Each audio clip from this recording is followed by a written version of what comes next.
नमस्कार, प्रणाम। मैं हूं नवीन सिंह परमार और आप देखना शुरू कर चुके हैं Parmar media live. Parmar media live पर हमारा साप्ताहिक कार्यक्रम परमार की बात। जी हाँ, अब परमार की बात सप्ताह में एक दिन ही हम लेके आएंगे। इस एपिसोड में, इस साप्ताहिक कार्यक्रम में हम देश दुनिया की कुछ चर्चा करेंगे, कुछ हल्की बातें करेंगे, कुछ गंभीर बातें करेंगे। कुल मिला जुला करके हम प्रयास करेंगे कि हमारा यह कार्यक्रम, साप्ताहिक कार्यक्रम, आपको पसंद आए। आज की इस वीडियो में हम दो मुद्दों को लेकर के आए हैं परमार की बात में। पहला, 10वीं बार बिहार में 10वीं बार नीतीश कुमार मुख्यमंत्री पद की शपथ ले लिए हैं। ऐसे तो देखा जाए कि बिहार सरकार जो है वह निवर्तमान सरकार जो थी, पिछली 20 और 25 के बीच की जो सरकार थी, मंत्रिमंडल को अगर हम देखें तो लगभग वैसा ही है, बस एक आंशिक फेरबदल हुआ है। अब गृह मंत्रालय नीतीश कुमार के पास नहीं, भारतीय जनता पार्टी के पास आ गया है। 2005 में पहली बार जब नीतीश कुमार मुख्यमंत्री बने थे, तब से लेकर के 20 नवंबर 2025 तक कंटिन्यू बिहार के गृह मंत्री नीतीश कुमार रहे, यानी गृह मंत्रालय उन्होंने अपने पास रखा। पहली बार गृह मंत्रालय भारतीय जनता पार्टी के पास गया है। बिहार सरकार में उप मुख्यमंत्री भाजपा के नेता सम्राट चौधरी को गृह मंत्रालय मिला है। अब गृह मंत्रालय में फेरबदल होने से बिहार की व्यवस्थाएं में, शासन में, लॉ एंड ऑर्डर की स्थिति में क्या आमूलचूल परिवर्तन होगा, इस पर हम लोग बाद में चर्चा करेंगे। लेकिन लोग काफ़ी आस लगाए बैठे हैं, विशेषकर भारतीय जनता पार्टी के समर्थक। भाजपा के लोग हमेशा कहते थे कि गृह मंत्रालय हमारे पास नहीं है, इसलिए लॉ एंड ऑर्डर की समस्याएं पैदा हो जा रही हैं, फलाना हो रहा है, ढिकाना हो रहा है, ये भाजपा के लोग बराबर कहा करते थे। तो भाई अब नीतीश कुमार ने गृह मंत्रालय दे दिया आपको। अब देखना है बिहार में लॉ एंड ऑर्डर की क्या व्यवस्थाएं बनेंगी, बिहार के नए नवेले गृह मंत्री क्या कर पाएंगे, ये निश्चित रूप से जानने वाला विषय रहेगा। और मुझे लगता है कि मीडिया इन विषयों पर ध्यान रखेगी, हम भी रखेंगे अपने दृष्टिकोण से। और मिला जुला करके लगभग सब वैसा ही है। मंगल पांडे जी स्वास्थ्य मंत्री बने हैं, सिवान के विधायक हैं। हमारा यह चैनल सिवान बेस का है, इसलिए हम सिवान के नवनिर्वाचित विधायक, बिहार सरकार के नवनियुक्त स्वास्थ्य मंत्री, विधि मंत्री मंगल पांडे को अपने चैनल की ओर से बधाई देते हुए अब हम दूसरी बात पर आते हैं। चुनाव संपन्न हो चुका है। चुनाव मैनेजमेंट को लेकर के बहुत सारी चर्चाएं हो रही हैं। लोग कह रहे हैं कि विपक्ष का कहना है, तेजस्वी यादव का, विशेष रूप से राजद के लोगों का। अब तेजस्वी ही क्यों, राजद का एक छोटा भी नेता है सिवान का, या फिर तेजस्वी यादव बड़े नेता हैं। ये सारे लोग कह रहे हैं कि वोट चोरी करके भारतीय जनता पार्टी सरकार बना ली है, एनडीए ने सरकार बना लिया है। वो शायद भूल रहे हैं कि पूरे बिहार के लिए सबसे जो प्रतिष्ठित सीट था रघुनाथपुर, वहां एनडीए गठबंधन चुनाव हार गया है। अगर वोट चोरी करके सरकार बना लेना था, वोट चोरी करके विधायक जिता लेना था, तो फिर ओसामा साहब चुनाव नहीं जीतते। ओसामा साहब कैसे चुनाव जीत गए? ओसामा साहब का चुनाव जीतना यह साबित करता है कि कहीं कोई वोट चोरी नहीं हुई है। हाँ, चुनाव जीता जाता है अपने चुनावी प्रबंधन से। पार्टी चुनावी प्रबंधन करती है, प्रत्याशी चुनावी प्रबंधन करते हैं, चुनावी प्रबंधन से चुनाव जीता जाता है। आज हम इसी चुनावी प्रबंधन की छोटे छोटे 2-3 उदाहरण आपको रखेंगे। सबसे पहले हम रघुनाथपुर की ही बात करते हैं, ओसामा साहब कैसे चुनाव जीत गए। वोट तो पड़े हैं, दोनों ओर से पड़े हैं। एनडीए के उम्मीदवार जदयू के जो प्रत्याशी थे विकास कुमार सिंह जीसू सिंह, उनको भी वोट मिले हैं। महागठबंधन राजद के जो प्रत्याशी ओसामा साहब थे, उनको भी वोट मिले हैं। जबरदस्त फाइट हुई है। लेकिन जीसू सिंह चुप कहाँ गए? कुछ लोग भीतरघात की बात करते हैं, तो भीतरघात की बात नई नहीं थी। वो तो चुनाव के शुरुआत से ही था कि भीतरघात हो रहा है। एनडीए के कुछ कदावर नेता भीतरघात कर रहे हैं, ये सबको पता था। तो अगर प्रत्याशी, एनडीए के प्रत्याशी जीसू सिंह को पता था कि एनडीए के कुछ बड़े नेता भीतरघात कर रहे हैं, तो फिर उसका प्रबंधन क्यों नहीं किया गया? उसकी काट क्यों नहीं खड़ी की गई? यानी आप प्रबंधन में चूक गए। आपको अपनी गलती को स्वीकार करना होगा। आप जिस दिन से टिकट लेके आए, उसी दिन आपको पता था कि एनडीए के कुछ लोग आपका विरोध कर रहे हैं। टिकट लेके आए उस दिन से लेकर के 6 तारीख तक, जिस दिन चुनाव हुआ, उस दिन तक आप सब चीज जानते थे, लेकिन आप उसको प्रबंध नहीं कर पाए, उस खाई को नहीं पट पाए, यानी चुनावी प्रबंधन में आप चूक गए।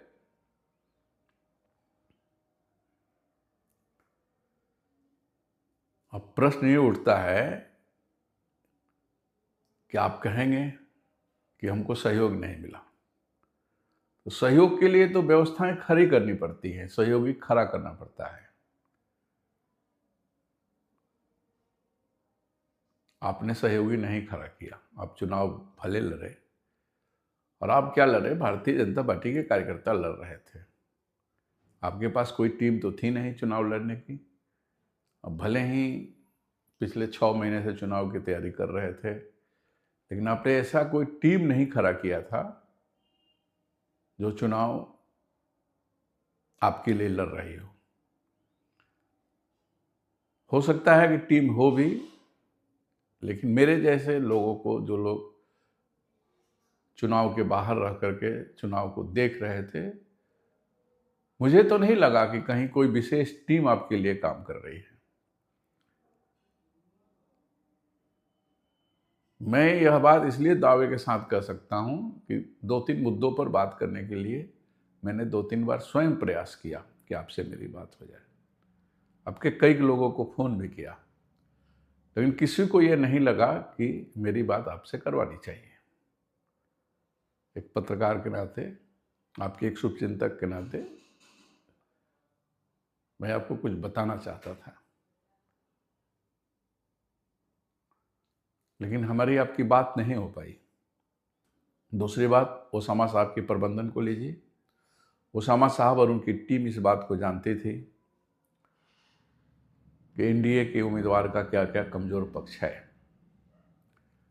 पहले तो आपसे नाराज जो एनडीए के नेता थे, उनसे ओसामा साहब के लोगों ने संपर्क साधा, अपने पाले में मिला लिया, प्रबंधन किया जिस भी तरीके से हो, पैसे के बल पर हो, अपने व्यक्तिगत संपर्क के बल पर हो, डर दिखाकर हो, धौंस दे करके हो, प्रबंधन तो किया ना। चुनाव जीतने के लिए, चुनाव और युद्ध जब लड़ा जाता है तो छल बल कल सभी चीजों का उपयोग किया जाता है। ओसामा साहब ने किया, काबिले तारीफ है, विधायक बन गए। ओसामा साहब की टीम ने की, एनडीए के उन सारे कमजोर पक्ष को अपने साथ जोड़ लिया, डायरेक्ट जोड़ा हो या इनडायरेक्ट जोड़ा हो। रघुनाथपुर विधानसभा क्षेत्र में एनडीए का जो जो कमजोर पक्ष था, उसको चिन्हित किया गया और चिन्हित करके ओसामा साहब के लोगों के द्वारा उनको जोड़ लिया गया। जोड़ा ही नहीं गया, उन लोगों ने इस तरीका से काम किया जैसे स्लीपर सेल काम करता है। वो एनडीए में बने रहे, एनडीए का झंडा लगाकर चलते रहे, एनडीए के मंच पर दिखते रहे, और उनकी पूरी मिशनरी, उनकी पूरी ताकत ओसामा साहब को जिताने में लगी रही।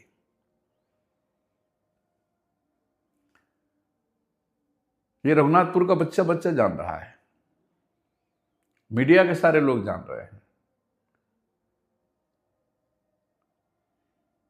दूसरी जो बड़ी प्रबंधन ओसामा साहब के लोगों ने किया,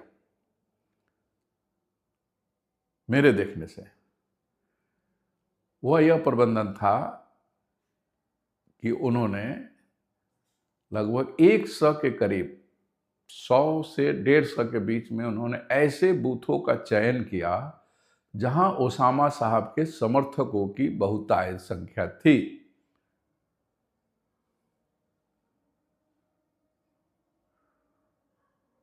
मैंने जो अध्ययन किया है रिजल्ट के बाद, उससे मुझे लगता है 100 से 150 के बीच ये बूथ हैं। मुझे स्पष्ट दिख रहा है, वो सारे बूथ दिख रहे हैं जहां ओसामा साहब के समर्थकों की बहुतायत संख्या है। 60%, 50%, 70%, 80%, ऐसे बूथों को चयन करके वहां अधिक से अधिक मतदान करवाए गए।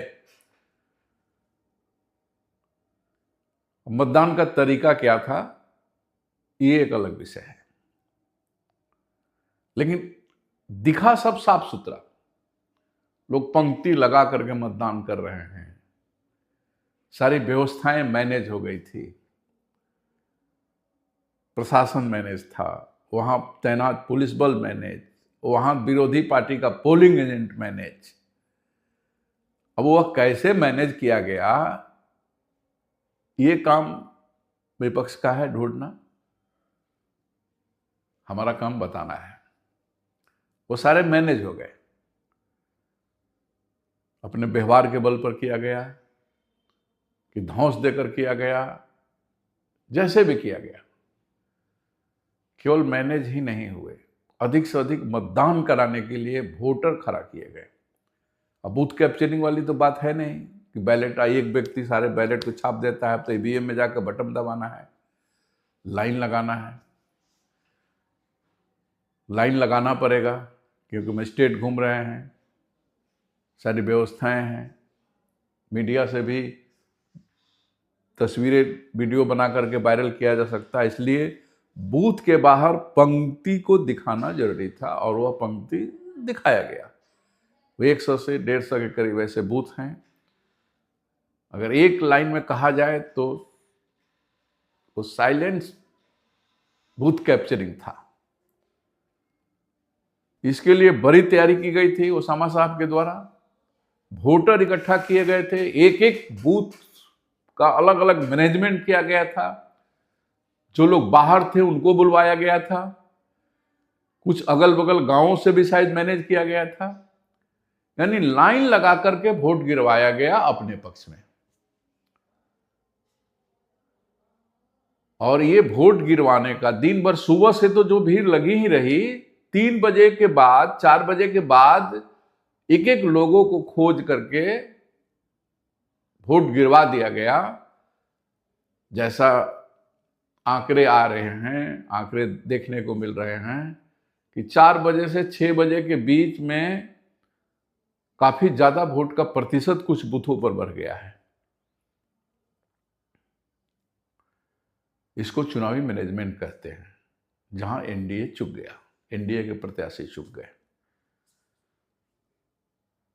सूत्रों से जो जानकारी मिल रही है वह है कि एनडीए के प्रत्याशी को पता चल चुका था, दोपहर में ही पता चल चुका था कि कुछ चिन्हित बूथ हैं जहां ओसामा साहब के लोग लाइन लगवा करके वोट गिरवा रहे हैं, फर्जी वोटरों के माध्यम से वोट गिरवा रहे हैं। सूत्र बताते हैं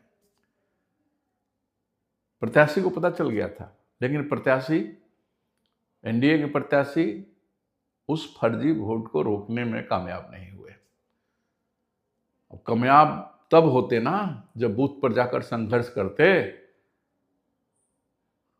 बूथ को जाकर डिस्टर्ब करने का प्रयास करते। हो सकता है मारपीट हो जाती, चोट भी लग सकता था।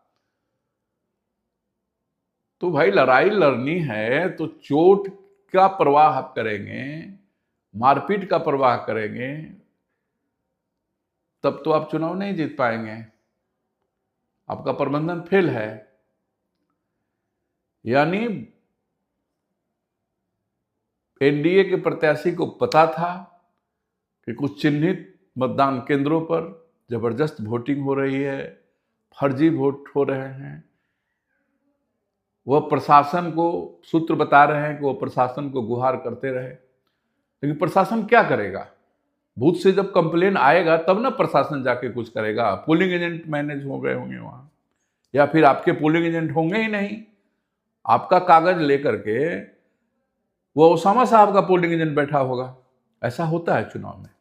मैंने दर्जनों चुनाव को देखा है, कई चुनाव में मेरी प्रत्यक्ष भागीदारी रही है।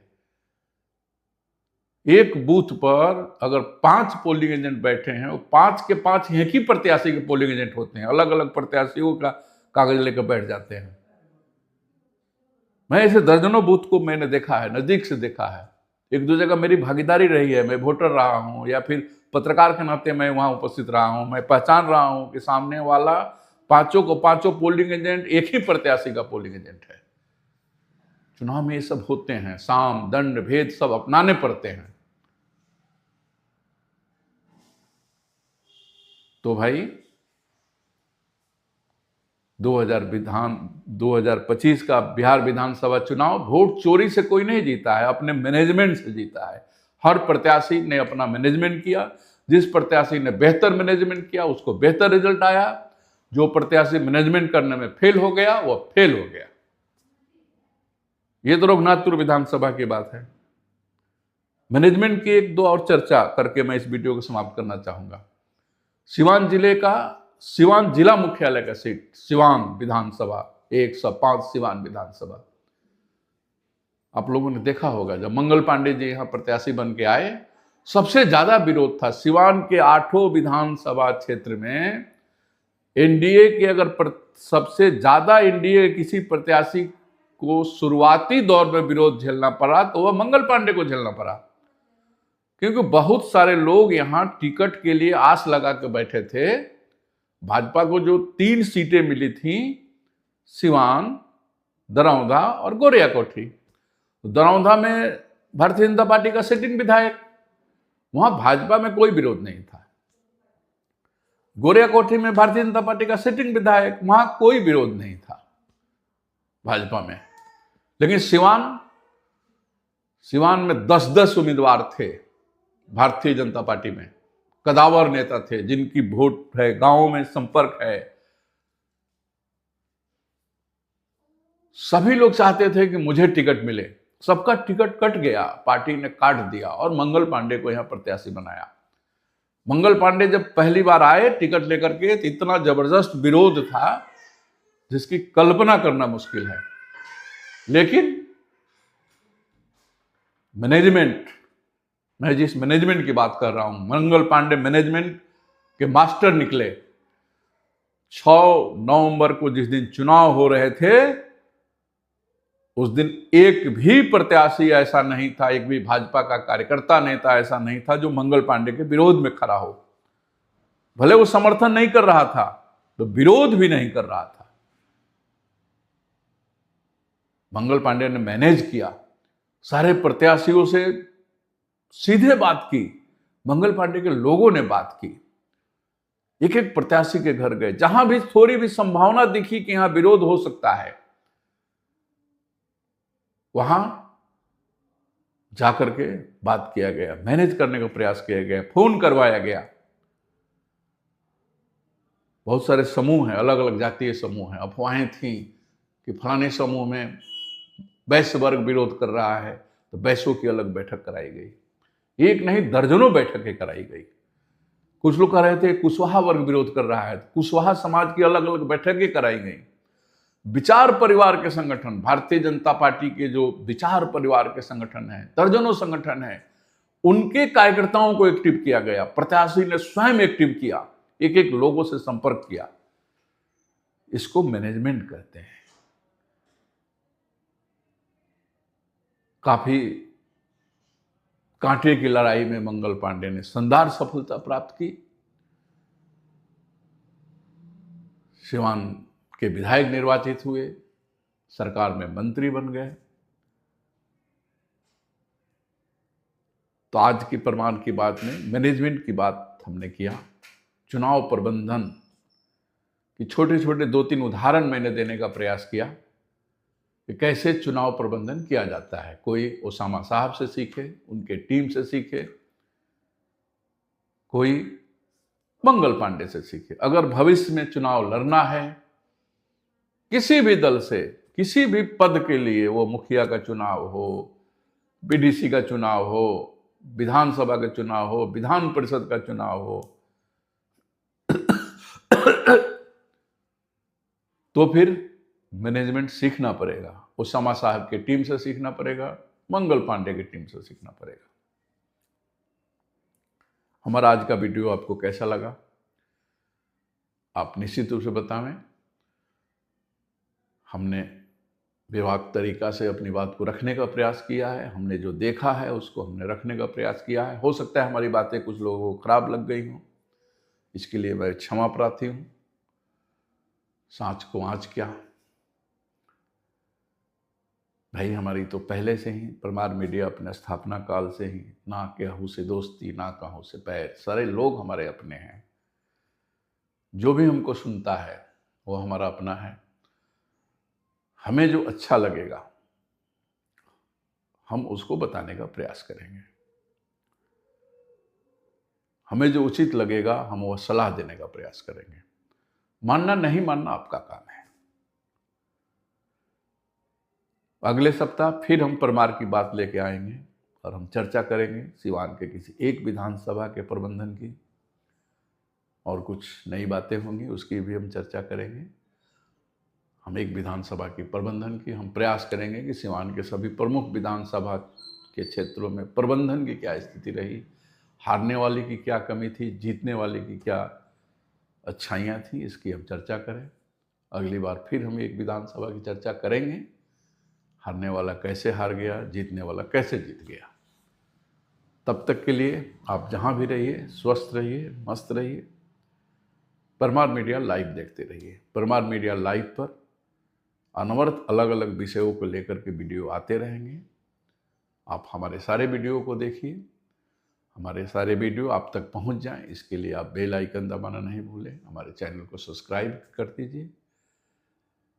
फिर अगले सप्ताह हम आएंगे परमार की बात लेकर के एक नए विषय के साथ। तब तक के लिए जय सिया राम, जय भारत।